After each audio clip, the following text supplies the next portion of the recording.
কি এমন হয়েছে যে বদলে যেতে হলো অভিনেত্রীকে? অবস্থা এমন যে নিজেকে চিনতে পারছে না বলিউড অভিনেত্রী আলিয়া ভাট। বিয়ের পর বছর ঘুরতে না ঘুরতে সন্তানের মা হন অভিনেত্রী। জন্ম হয় রাহার। যে রণবীর কাপুরকে আলিয়ার বাবা মহেশ ভাট লেডিস ম্যান বলেছিলেন, আর সেই রণবীরকে নিয়েই চলছে আলিয়ার সুখের সংসার। তারপরে কেন নিজেকে অচেনা লাগছে? বিস্তারিত থাকছে ডেস্ক রিপোর্টে।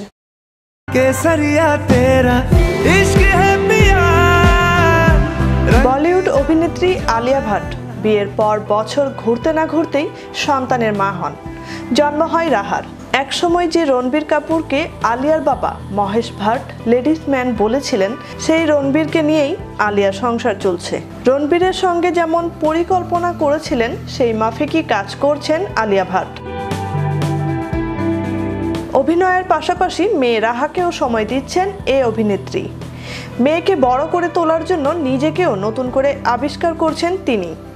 একদিকে মেয়ে যেমন বড় হচ্ছে, তার মাতৃত্বেরও বয়স বাড়ছে। আলিয়া যে বিশ্বমানের অভিনেত্রী তা ভালোভাবেই জানেন রণবীর। তাই পেশাদার অভিনেত্রী হিসাবে আলিয়াকে আরও এগিয়ে যাওয়ার উৎসাহ দেন। সন্তান জন্মের পর কিছুটা সময় বিরতি নিয়েছিলেন রণবীর ঘরণী। তবে তাড়াতাড়ি যাতে কাজে ফিরতে পারেন, সে ব্যাপারে সব রকমভাবে পাশে রয়েছেন রণবীর। মেয়ের জন্মের পর স্বামী স্ত্রী একটি বিষয়ে এককাট্টা ছিলেন।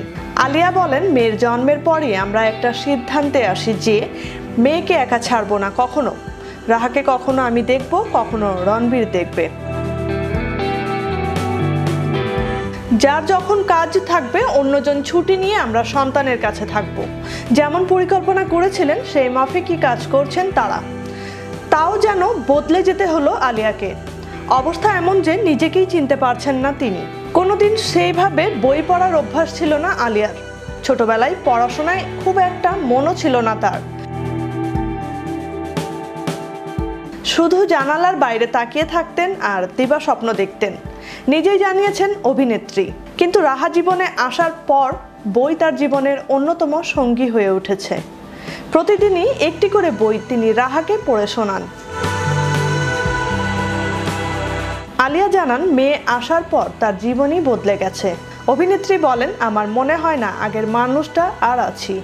জীবনের অর্থ বদলে গেছে। অভিনেতারা এমনিতেই আত্মকেন্দ্রিক হন, সারাক্ষণ নিজেদের নিয়ে ভাবত। কিন্তু রাহা হওয়ার পর কে আলিয়া ভুলে গেছি। সারাক্ষণ শুধুই রাহা রাহা। সারাক্ষণ মাথায় মেয়ের চিন্তায় ঘুরতে থাকে। শ্যামা রহমান, চ্যানেল ইউরোপ, বিনোদন ডেস্ক।